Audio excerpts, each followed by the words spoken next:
Hey, feasters, welcome to episode 62 of the Ask Rezzz show. It's Jason, and I'm answering your questions so that you can really get past the bumps in the road to building a profitable freelance business. And today's question is, well, it's a big question, but I think a lot of us struggle with it. So hopefully I can elaborate on it through all of my years of experience. The question is, how do you price your work as a freelance web developer? Well, for me, I don't know. I don't know about you, but it seems like price is coming up an awful lot these days. I mean, it's always been a hot topic, but it definitely seems as though more and more folks are open about their discussion around pricing. A lot of times it's always been like, hey, hands off, or like the kid in school that covers up his test paper while taking the test kind of thing. But to be honest with you, I think pricing is the fun part about building a business. Ultimately, it's the validation of what you do and what someone's willingness to see the value that you can provide to help them out. So I remember back in the day when I was a kid opening up the monthly Becketts guide to baseball cards and flipping through the pages to see how much what I deemed as my most valuable or potentially valuable cards were worth. The funny thing was that, I really wouldn't be able to sell them for whatever Beckett told me that the price was. Usually it was either a trade where there was some intrinsic value put on the pieces of the trade, meaning, hey, I love this team or I love that player. I'll trade you so-and-so for that person. Or it was just a purchase, a flat-out purchase that was lower or higher based around what someone was willing to pay. That's where the fun part of pricing comes into play here. It's figuring out what someone is willing to pay you. In episodes 50, 57, and 60, I touch upon pricing around your services and what to look for from both the perspectives of you starting out and where you want to get to.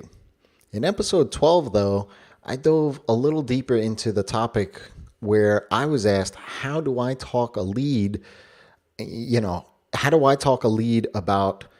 a one-off project and turn them into a recurring services client? To this day, that episode is still one of the most popular shows. And if you haven't had a listen to that yet, I don't know what you're waiting for. So go check it out. I'll put the link in the show notes. But I want to share today, essentially the process that I went through in order to put a value on what I deem as a valuable service and to make the price essentially a no-brainer for the lead to jump on board and become a client with me. When I first started out, I had an hourly rate of $55 an hour. And as I shared in episode 60, I had a mentor essentially tell me to double that. And so I did on the very next lead and jumped up to $110 an hour. All this prior to me figuring out how to do value pricing, which I'll dive here in a minute. But the strange thing was that about that $110 per hour price point was that for me, it felt like an awkward number. So I lowered it to the nice round $100 per hour. Guess how many clients I landed at that rate? 0. A big fat nothing. I pitched 9 leads at $100 price point and not one landed. So since I hadn't landed any of those previous 9 and I had already landed one at 110, I decided to go back up to 110 and just see what happens. Well, the next 2 leads that came in turned into clients. Yes, I get that there are so many different factors that could have come into play here. But essentially from my standpoint, it was the exact same sales process, same type of work, and nothing from my end really stood out as a difference maker. So why did the $110, convert and the 100 didn't? I'm not really sure, but maybe from the lead's point of view, it looked like I had a little bit more experience. I knew my numbers better. Maybe I was quote unquote more professional because of that number. Who knows? Gary Vaynerchuk famously stated that when he started his agency, he would double his rate every time a new lead would come in until he got a bunch of no's in a row, and then he knew where his ceiling was. Value pricing is much harder to do, and I think that's why a lot of you, if you're starting out, default to hourly. There's definitely nothing wrong with that either, but at some point you're going to want to stop really trading your time for money. Value pricing is a difficult thing to do because of three things, I think. One, you need to understand your clients. Two, you have to have the confidence to ask tough questions before they become a client. And three, you need to pin the value of your services against the dollar amount. All of these things are not easy to come by, especially number two, difficult conversations and having that confidence in having those conversations, talking about budgets and the rates. These things are difficult for most of you. It was for me for a long time. I didn't like that perceived confrontation, even though it wasn't really confrontation. I just wasn't comfortable asking the questions I needed to ask in order to really understand their business and what the project meant to the business. Until I realized that I'm not their friend, I'm not a family member, they're hiring me for a purpose.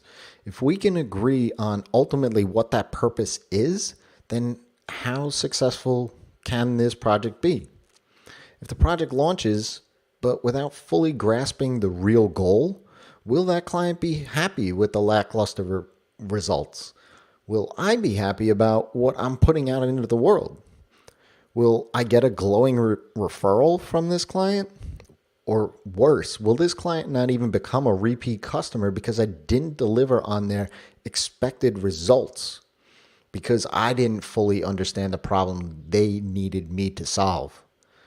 So that's when I decided to really hone in on the idea of value-based pricing and figuring out how to use it to price my work.